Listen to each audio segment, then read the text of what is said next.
Fala galera, quem fala é o Everton, discente do curso de Direito do SESMAC do Sertão. É um prazer estar aqui conversando com vocês e nesse momento eu queria tratar de um assunto muito importante, de uma obra literária que tem como título A Revolução dos Bichos. Por que a Revolução dos Bichos? Vamos começar pegando o termo da palavra revolução. Revolução traz a ideia de uma coisa inédita, de uma coisa nova, e realmente foi uma coisa nova aquilo que aconteceu naquela época. Revolução dos bichos. Mas será que o contexto desse livro, o significado em si desse livro, era realmente uma revolução entre os bichos que iria acontecer? Nós vamos ver isso em um instante. Antes de nós iniciarmos a adentrar para a parte do livro, é interessante nós pegarmos a biografia do autor. O autor é o George Orwell, sei lá como o nome é dele, mas esse autor, ele é o escritor deste livro, viveu cerca de 47 anos, nasceu no ano de 1903 e morreu no ano de 1950. E ele ali ficou impactado ali com a problemática ao qual a Rússia, que é a menção, que é o país, o estado ao qual o livro dele menciona, a qual o problema que ele estava passando. E ali ele criou esse livro usando um sentido figurado, um sentido conotativo, para tratar de um assunto muito sério que ali estava acontecendo. Agora nós vamos nos adentrar à parte da história da Rússia. Por quê? Se tudo está indo bem, se as coisas estão indo em conformidade,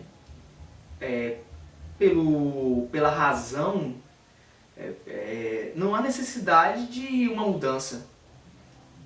E essa mudança, a princípio da Revolução, aconteceu porque o povo de lá, a nação, estava passando por um grande problema social e problema financeiro. As pessoas trabalhavam muito, não tinha nada, porque ali aquela anarquia, aquele tipo de governo não permitia eles crescerem. Ali era como se fosse uma escravidão para aquelas pessoas. Com isso, gerou esse senso de revolução. E mesmo assim, o governo deturpado, as pessoas sofrendo a crise econômica de forma explícita naquela região, ainda assim o governo obrigou aquele povo, os soldados, irem à guerra. E uma coisa interessante, eles foram à guerra.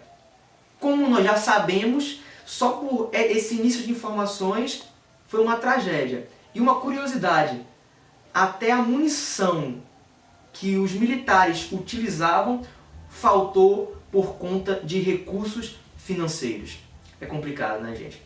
Mas continuando ainda,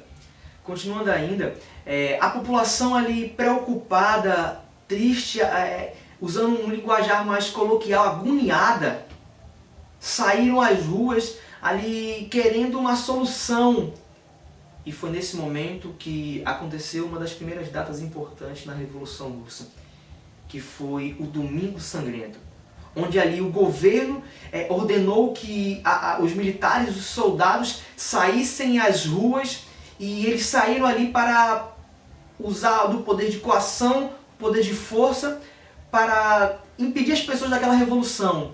E ali houve muitas mortes, consecutivamente sangue, e por isso foi denominado o Domingo Sangrento. É um marco, porque o Domingo Sangrento foi o início da Revolução. E é interessante, quando nós pegamos o livro, escrito pelo George, nós vemos um contraste, uma diferença entre o livro e o filme. Por quê?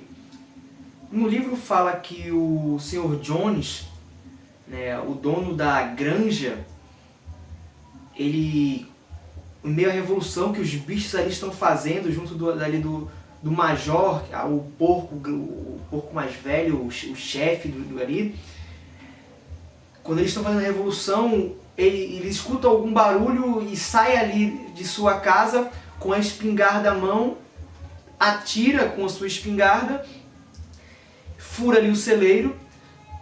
No filme, o tiro acerta o major. Porém, no livro não fala. Fala que depois de um tempo, o major acaba morrendo. E justamente esse tiro ao qual é dado pelo Sr. Jones é justamente simbolizando o Domingo Sangrento. Mas continuando, o Domingo Sangrento, como nós falamos, foi um marco para o início da Revolução. E logo após o Domingo Sangrento, mais precisamente no ano de 1917, foi onde aconteceu a Revolução Russa, a consumação, a resolução desse livro, ao qual ele se baseia. No ano de 1917, quando havia ali uma passeata em prol das mulheres, uma manifestação, em instantes ali se tornou generalizada a mesma, impondo ao poder da anarquia a pedir exoneração do cargo a toda a população, provavelmente ali à rua, e com isso houve a exoneração. E todo o povo expulsando o poder, eles saíram, e aí entrou o tão sonhado pelo povo, o poder socialista. Entre os bolcheviques, nome difícil, né? Bolcheviques, nome difícil, né? Os bolcheviques e os mencheviques. Dois poderes socialistas que ali entraram unidos para em prol ali da sociedade, criando ali um governo provisório. E no nosso livro é tratado também isso quando logo o porco morre, a granja se reúne, expulsa o Sr. Jones e os seus capatazes e entra no poder os dois porcos. É o Napoleão e o Snowboard. Esses dois porcos representam esses dois poderes, sendo que o Snowboard, os bolcheviques, e Napoleão, os mencheviques. Só que na liderança desses dois poderes, dos bolcheviques, estava o Trotsky. Ele estava no poder dos bolcheviques. E no poder dos mencheviques estava Stalin. Então, meus queridos, nós falamos que dois partidos socialistas se uniram e ali iniciaram essa revolução. Mas o interessante é que, devido a divergências, houve outra revolução ainda dentro da Rússia, considerada a Revolução de Outubro, a qual, representado por Napoleão, que no caso era Stanley, expulsou Snowball, né, bola de neve, expulsou ali da granja dos bichos. E isso aconteceu também na Revolução Russa. Ali aconteceu que Napoleão expulsou o Trox, sei lá qual é o nome dele. E ali fixou a segunda parte dessa revolução, considerada a Revolução de Outubro. E Napoleão ali fica com todo o poder da granja. Vamos parar um pouco aqui nessa questão do contexto histórico e tentar decifrar alguns personagens ao qual é representado ali. Entre eles nós vamos falar sobre apenas 3 nesse momento. Na verdade vamos falar sobre 4. Primeiro, vamos falar sobre as ovelhas. As ovelhas, aqui no livro, é representado pela classe daquelas pessoas que apenas ouvem, que concordam com tudo, que não estão nem aí pelo que está acontecendo, vão só pela palavra ali da direção. A segunda classe de pessoas, e digo já de praxe, que é a classe que mais tinha naquela população, que é representada pelos cavalos. Aquela classe que dá o sangue, a classe trabalhadora. A classe do campo, que trabalhava muito, dava o sangue ali pelo aquele poder, pelo aquele regime socialista, porque era supostamente para o bem deles, a classe do cavalo. E a terceira classe, a classe dos cachorros. O que é os cachorros? É que eles nem são as ovelhas que ficam de boca aberta, mas também não são os detentores do conhecimento, representado pelo cachorro, pela cachorra aqui, né? A quarta classe que nós iremos falar é a classe dos porcos. Segundo os porcos ali, somente eles tinham o poder de administrar a fazenda, porque eles eram os detentores do conhecimento. E eu queria aqui também ler um trechinho aqui do livro Revolução dos Bichos, na página 19, que fala sobre os 7 mandamentos. Eles fixaram esses mandamentos no celeiro lá, para que ficassem à vista de todos. E diz assim, ó, vou ler para vocês 7. Qualquer coisa que ande sobre 2 pernas é inimigo. O que anda sobre 4 pernas ou tem a asa é amigo. Nenhum animal usará roupa, nenhum animal dormirá em cama, nenhum animal beberá álcool, nenhum animal matará outro animal. Todos os animais são iguais. Essas leis ficaram fixas lá para que todos pudessem ver. Porém, alguns não tinham conhecimento da leitura também, né? Mas ficaram expostos ali a alguns animais que conseguiam ler.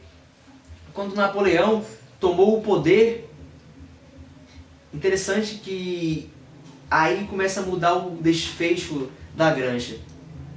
Deixa de ser um governo socialista e começa a voltar, retroceder para aquele governo anterior. E uns ficam com mais direito do que os outros. Eles começam ali a gerar uma revolução e os porcos começam agora não mais dormir no celeiro e nem no chiqueiro. Eles começam a dormir dentro da casa. E eu queria ressaltar aqui a alteração que houve em um dos seus mandamentos, ao qual eu li aqui, né? Que fala que os porcos, ou melhor, nenhum animal dormirá em cama. Nenhum animal pode dormir em cama.